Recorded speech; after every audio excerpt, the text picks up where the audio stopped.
Hi, Maryann Croce here from Small Biz Vantage and the creator of 3 Day Weekend System. And I am so glad to be here each and every week. I do these lives, I call them Auto Shop Success in 15 minutes. And I do them for a couple of reasons. The first reason is for you to shift your perspective, the way that you look at your business. I find that many owners, business owners, auto shop owners are so caught up in the day to day, it's hard to take the time to have that 30,000-foot view. And 15 minutes a week is just a great way to do that.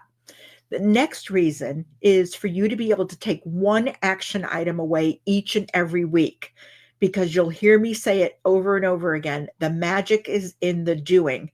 You can listen to me, you can listen to someone else, read a book, but you have to take the action. Those small shifts continuously cause a ripple effect in your business. You don't have to make these massive changes. So this week, I have a really interesting topic about hiring. And if you find this valuable, please share it with another owner, because a lot of people in this group, I can tell you, are very, very giving. I say it all the time. I've met some of the best people as auto shop owners and people that are in the automotive industry. So if you know someone that this can help, share it with them.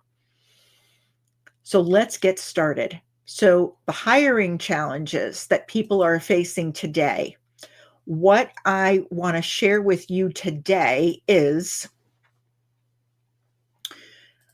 basically a roadmap.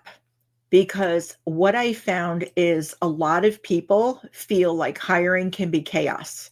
So we want to stop that. And I want to share with you today the roadmap and building the kind of shop that people want to work for, and how small leadership shifts they'll really create big wins for your whole entire team.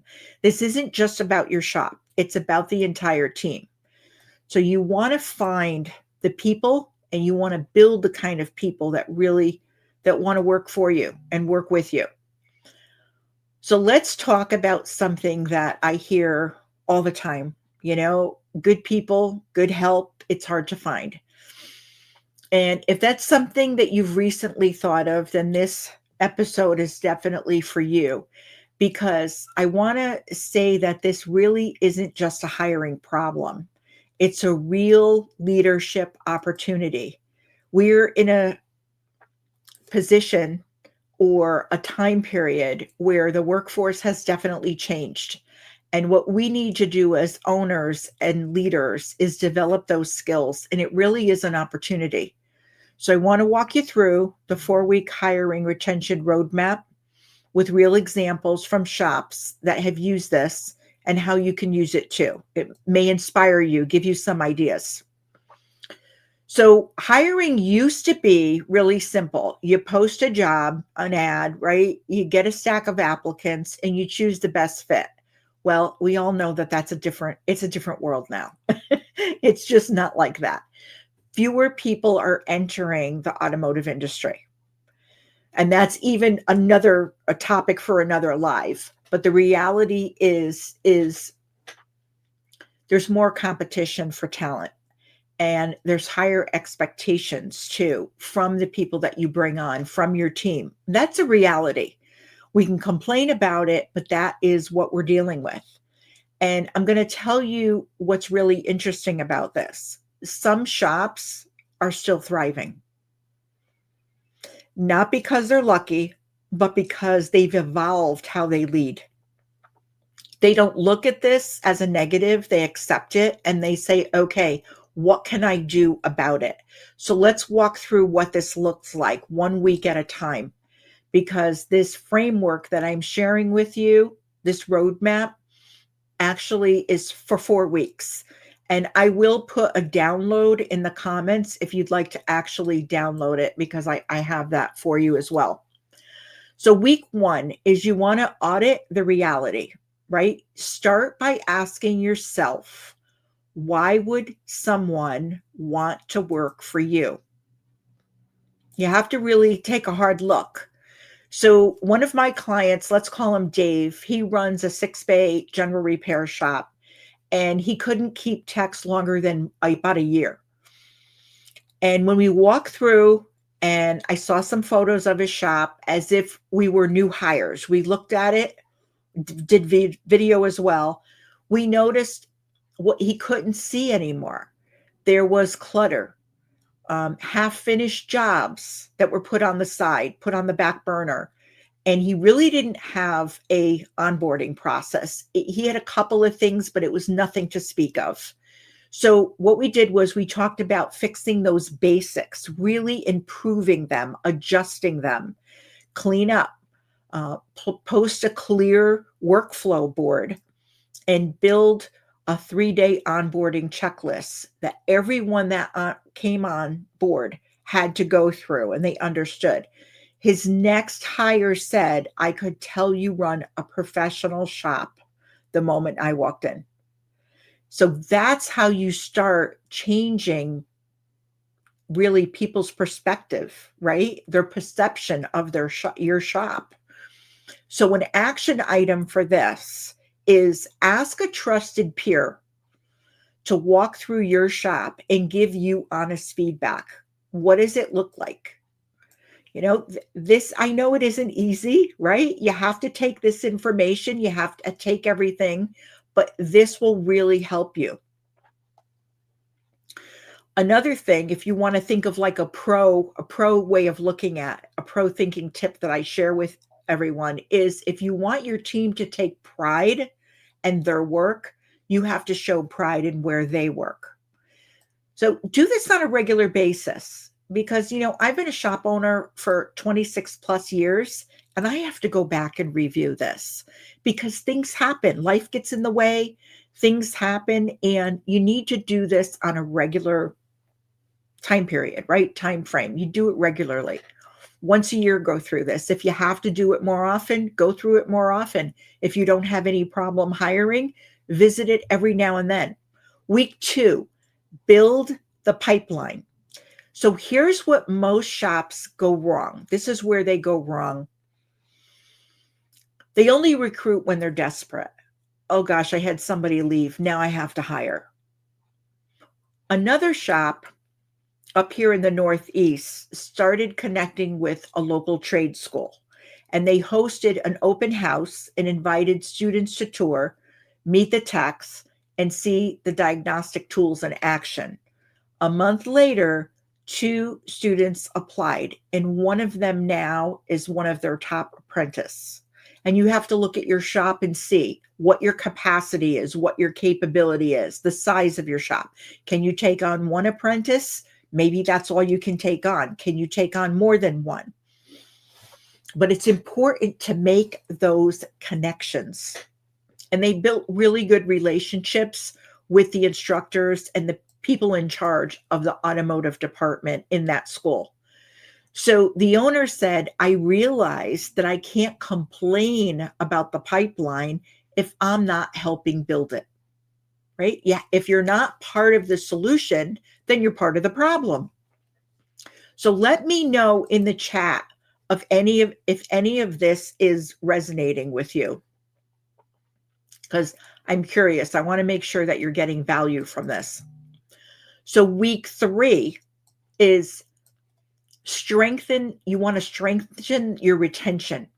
And this is huge. You can't really ignore this one. We can't keep good people, right? We want to do that. And keeping them is just as hard and just as important as hiring them.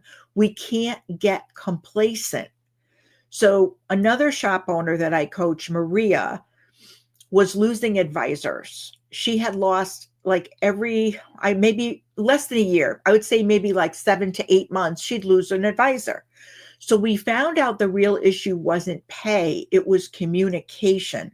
Her advisors never got feedback unless something went wrong. That was the only time they were getting feedback. So it was negative. So she started 15-minute check-ins once a week, and she just asked them these simple things. This is it. What's working for you right now? And what do you need from me? That's it. She didn't go into this big long thing. She just asked them that. And then morale went up and the turnover stopped. People were staying longer. And one advisor told her, I've worked at 3 shops, and this is the first time that I've ever felt heard. So they really thought that they were part of something bigger than themselves and they were really contributing. And sometimes leadership isn't about more money, it's about more connection. So when you think about this one action that you can take is have one stay conversation this week and listen more than you talk, right? Ask people what they like about it. Why would they stay? What would make them consider leaving? It's important to know that. And a pro thinking tip would be people rarely quit leaders who see their capability and invest in it. When you see what someone's capable of and you're willing to invest in it, it makes a big difference. And the last one, week 4, lead the change. This is the final step, and it's about leading the kind of people, or you want to lead and be the kind of shop that people talk about in a good way, not a bad way. So that's really what you want to do. You want to be that shop that everybody's talking about in a positive way. And I'm not unrealistic. I know there's some people that you just can't please, right? That's human nature. But another client shared his 12-month vision with his team for the first time ever. We walked through it, we talked through it, and then he shared it. And he said, here's where we're going, and here's what I want you to be part of. And you know what happened? One tech who was halfway out the door decided to stay. And he told the owner for the first time, I see where I fit into the shop. They saw where they could make a difference. So leadership isn't about being the busiest person in the building, running around, as if your hair was on fire, running around like everything is an emergency. It's about being the clearest, being really clear with people. So an action item for this one is hold a 15-minute team meeting to share your shop's vision for the. This is not fluff. This is real stuff. And I have so many stories about this. And a pro thinking tip is you don't get the team that you want by chance. You build that team by design.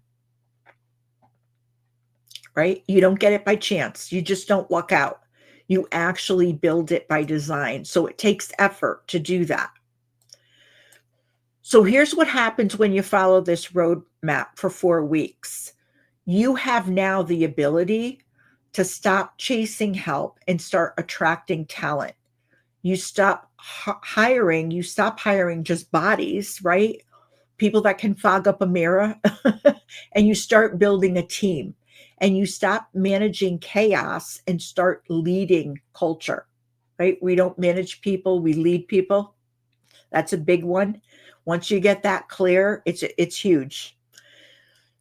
And this is how you make your shop more profitable, sustainable, and enjoyable. And when your shop is those 3, all 3, that's how you get your time back. So again, I will put the download for this 4-week roadmap for hiring, the hiring roadmap. I will put it in there. If you're live or on the replay, I thank you so much for being here. Put in, the comments if anything resonated with you on this, or if it's something, one area is doing really well for you, but there's one area that you're having a challenge with. Chances are you may not be having a challenge with all 4. There may be one that stands out with you, one that you could need a little bit of guidance on or some ideas. So thank you. Thank you, Brad, for being here. So again, put your comments in the replay as well. I will respond to all of them. So thanks for being here and have an enjoyable week.